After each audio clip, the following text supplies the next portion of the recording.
Chapter 7. The Realization of Perfect Peace. In the external universe there is ceaseless turmoil, change and unrest. At the heart of all things there is undisturbed repose. In this deep silence dwelleth the eternal. Man partakes of this duality, and both the surface change and disquietude, and the deep-seated eternal abode of peace, are contained within him.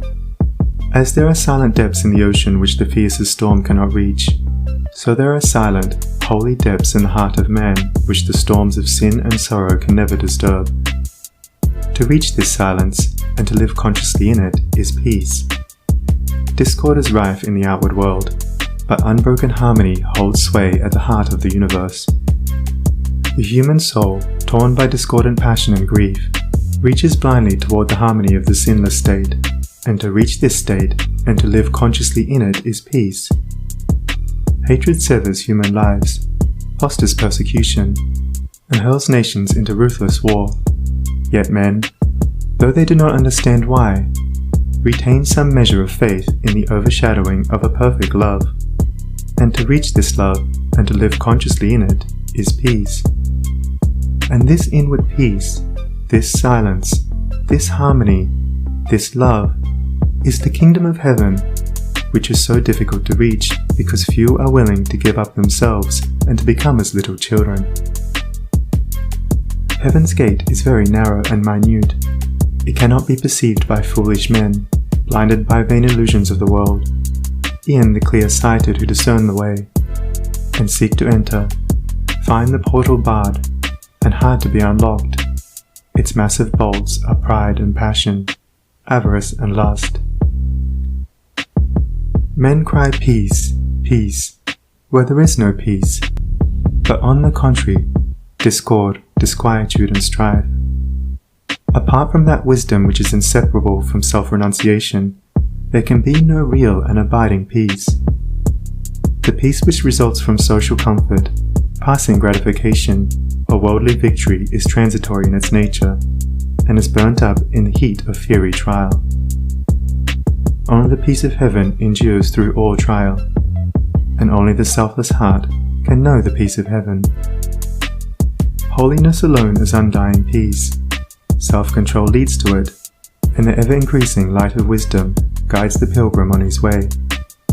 It is partaken of in a measure as soon as the path of virtue is entered upon, but it is only realized in its fullness when self disappears in the consummation of a stainless life. This is peace, to conquer love of self and lust of life, to tear deep-rooted passion from the heart, to still the inward strife.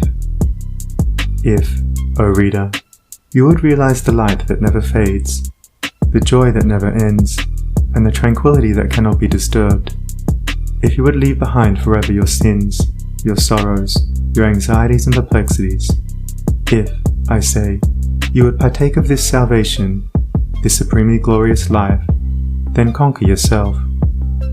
Bring every thought, every impulse, every desire into perfect obedience to the divine power resident within you.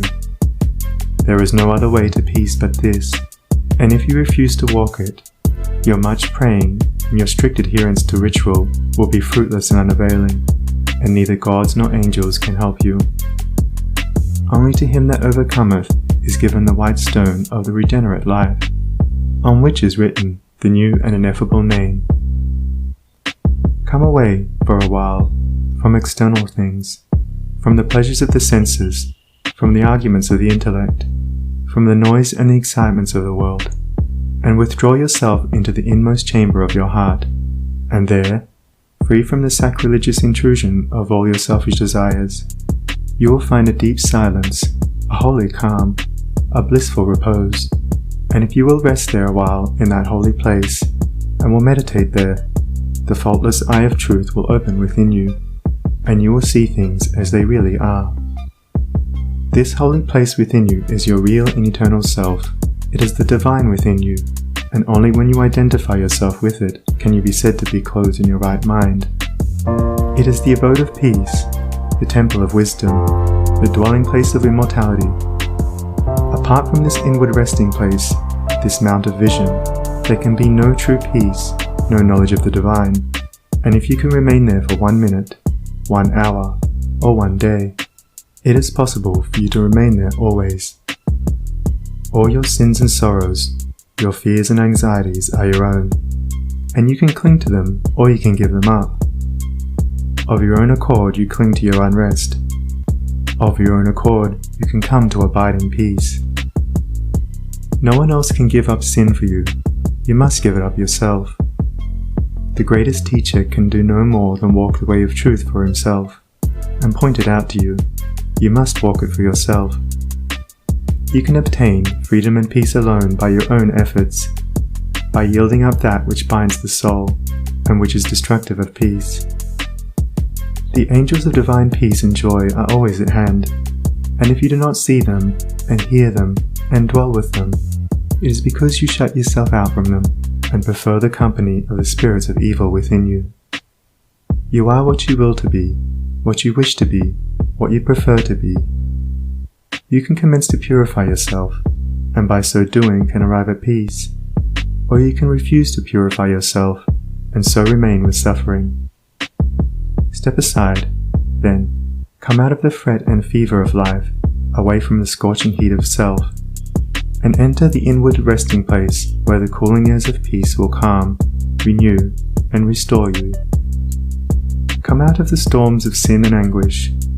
Why be troubled and tempest-tossed when the haven of peace of God is yours? Give up all self-seeking, give up self, and lo, the peace of God is yours. Subdue the animal within you, conquer every selfish uprising, every discordant voice, transmute the base metals of your selfish nature into the unalloyed gold of love, and you shall realize the life of perfect peace. Thus subduing, thus conquering, thus transmuting, you will, O reader, while living in the flesh, cross the dark waters of mortality, and will reach that shore upon which the storms of sorrow never beat, and where sin and suffering and dark uncertainty cannot come. Standing upon that shore, holy, compassionate, awakened, and self-possessed and glad with unending gladness, you will realize that never the Spirit was born, the Spirit will cease to be never. Never was time it was not, end and beginning are dreams. Birthless and deathless and changeless remaineth the Spirit forever. Death hath not touched it at all, dead though the house of it seems. You will then know the meaning of sin, of sorrow, of suffering, and that the end thereof is wisdom, will know the cause and the issue of existence. And with this realization you will enter into rest, for this is the bliss of immortality, this is the unchangeable gladness, this the untrammeled knowledge, undefiled wisdom, and undying love, this, and this only, is the realization of perfect peace. O thou who wouldest teach men of truth, hast thou passed through the desert of doubt? Art thou purged by the fires of sorrow? Hath Ruth the fiends of opinion cast out of thy human heart? Is thy soul so fair that no false thought can ever harbour there? O thou who wouldest teach men of love, hast thou passed through the place of despair? Hast thou wept through the dark night of grief? Does it move thy human heart to pitying gentleness, looking on wrong and hate and ceaseless stress? O thou who wouldest teach men of peace, hast thou crossed the wide ocean of strife? Hast thou found on the shores of the silence release from all the wild unrest of life? From thy human heart hath all striving gone, leaving but truth and love and peace alone? End of chapter 7. Recording by Sunny Abdullah. SONNIE.org.